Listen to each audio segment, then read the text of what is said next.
It is 9 o'clock, but there was one last piece that I thought we ought to talk about and it's just employment issues and non-competes. Talk about those just a minute and how they're being dealt with. I know there's issues in the law there too with regard to enforcement of those different things. Let's touch on that for 5 minutes and then we'll call it a day. But I thought that was kind of another elephant in the kitchen that we need to talk about, because this is kind of after the deal, you know, because a lot of cases they're going to want the owner to stay around for a while. Non-competition, non-solicitation.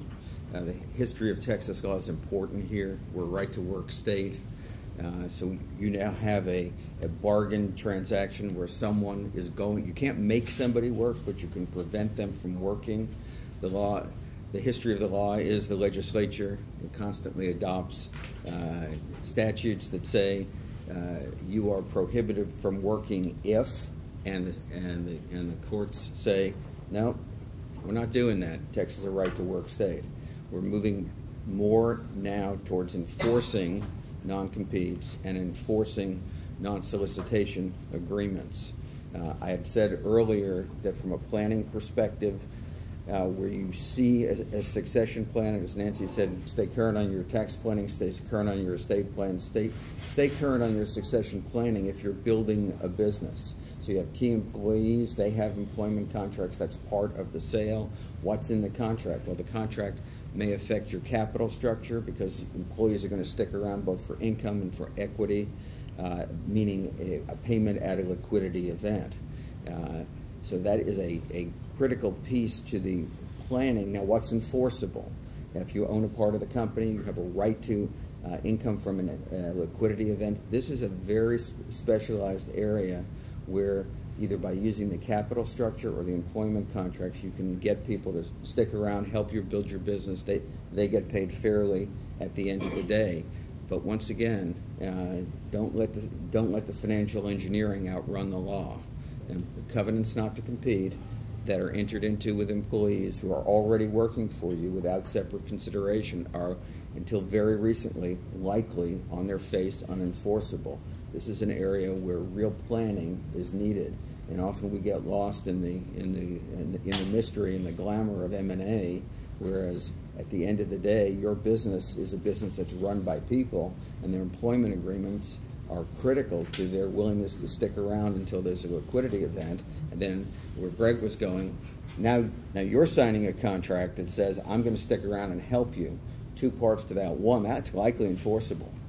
I mean, that is the exception. And then the question is, or actually there are several parts to it, compensation, which includes benefits. And in our society now, even as a seller, you need to figure out how you're going to get and maintain those benefits as a part of your employment contract. And then, of course, we get back, become circular, we're back into the world of the purchase price. Well, if it doesn't perform, what's the true purchase price? So I always tell our clients, you get what you got at closing. Everything else, that's the cake. Be prepared to walk away from the gravy. Gordon, if I could just add one thing to what you said, I agree with everything you just said. I think it's generally perceived in the business community that non-competes are generally not enforceable in Texas. I think that's the conventional wisdom, and the conventional wisdom is wrong. Texas draws a very sharp distinction between two kinds of non-competes, and Gordon alluded to this. There's a non-compete where you just hire an employee and you ask that employee, you know, if you leave, you can't compete against me. That kind of non-competition agreement is viewed with a large degree of skepticism by the courts in Texas. That one may be a bit of an uphill battle. But what's not an uphill battle and what will be vigorously enforced in Texas is the promise of the previous owner of a business that he won't compete against the business that he just sold to my client. Because if he does compete against the business he just sold to my client, in essence, my client hasn't gotten the benefit of the bargain that he paid for. So in the M&A world, it's generally going to be enforceable against owners, and in employment law, it may be enforced, but it's a tougher fight. And the non-solicitation is more easily enforced than the non-compete. Yeah. Questions? Yes, sir. David, for a minute, the first segment this morning about valuation. David, you talked about three-tier structure for financing bank debt, either subordinated debt or unsecured debt and then the equity piece. What about the subordinated debt or unsecured debt? What entities are in the market that usually do those kinds of things when a sale is pending? Who does the owner of the business go to, or the buyer go to for those kinds, for that piece? Good question. And I'm going to use, or I have used, the name subordinated debt or unsecured debt. That's synonymous. I'm just talking about that strip of financing that's not secured and still, you know, it's a loan, so it comes before the equity. And the answer to the question is there are specialized lenders in the marketplace that do just that. And some of them do only that. And then some banks do secured lending and unsecured lending too. So it's all over the board. But there is a very active and specialized market in that type of lending. Are those lenders private or institutional or some of both? Both. And in fact, firms like our investment banking group, that's what they specialize in, is helping clients find that strip. Because a lot of those are institutional funds or private equity funds. You'll hear that, again, synonymous term. And you'll hear people call it sub-debt. You'll hear it called mezz. You'll hear it. There's a lot of different pieces to it. We've used the term private equity funds a lot during the course of this program. But there's some specialized funds that are really private equity funds, but their investors are in there to get a 13% return or whatever the number is. It's just an aggregation of a bunch of people who want to make money. And the way that's structured typically is you'll find they're referring to it's a subordinated piece that gets a paid interest rate, let's say 10 to 12%, and it has warrants then attached in a lot of cases. That in the event of a sale transaction, if you've done that as growth capital, then convert from warrants and participate in that sale. If it's paid off before a sale, it's agreed upon in the document as to how those warrants are going to be valued, and that's the juice on top of the interest that typically gets that fund to a mid-20s type IRR on their money. Okay, and that's how that. And when you'll hear us talk about the cap stack is the senior, the subordinated, the mezz, the preferred, the common. It's all those pieces there. And as David mentioned, under private equity, there are minority private equity groups, there are majority, there are sub-debt people, there are mezz people, there are bridge people. There are all these different folks underneath there for instance, in our world, there's 25,000 institutional funds that we deal with in the U.S. today. And when we look across that horizon of people, some of those are industry specific, some of them are transactional specific, some, they're all over. Some of them will only want to deal with jewels and oil and gas or oilfield services or tech or whatever it is.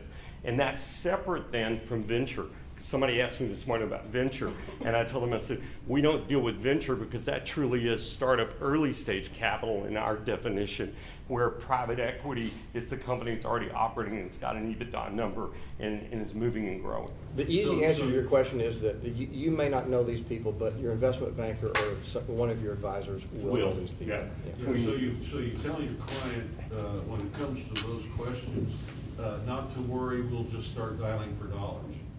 Pretty much it. But you can also tell them, based on your numbers, here's what you're going to have to give up. Here's how that transaction might look structured. Here's what you might look like after. Tell me how much money you need from them, and I'll tell you what your post-closing balance sheet's going to look like and how much of the company you're going to continue to own at that point on a fully diluted basis. Phil, I think what you tell them is, thank you, I'm an expert. An expert, someone who knows when to call an expert. You're not dialing for the dollars. Your client's hiring an investment banker who will know not just to dial for dollars generally, but specifically industry targeted in this kind of structure, the non-senior secured debt, not the working capital, but just this mezz piece.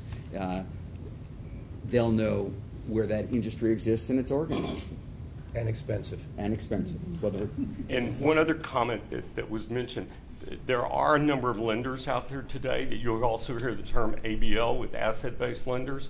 A lot of the ABL pieces now look like a subordinated debt piece. Some of them have almost an airball or an unsecured piece, okay? And they look a lot. In fact, because of banks being competitive and moving in some of that space, they've squeezed the mezz guys now to where it's hard to find a market for them. They're having a hard time finding a place to go. Any other question? We appreciate you staying with us today. A couple of things as we wind up, just housekeeping issues. There are parking stickers out front. They'll validate that for you. If you would like CPE credit, if you'll sign up out front, you'll get appropriate CPE credit as CPAs if you're needing that and you're wanting that time. We're glad to do that.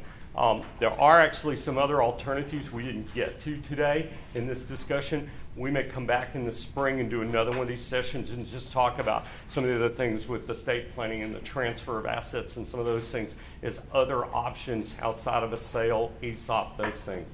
If you have any questions, any comments, any suggestions, please let us know, or please reach out to these gentlemen who were, wonderful enough to give us a couple of different mornings of their time. So we appreciate it. Thank you so much, and have a great week.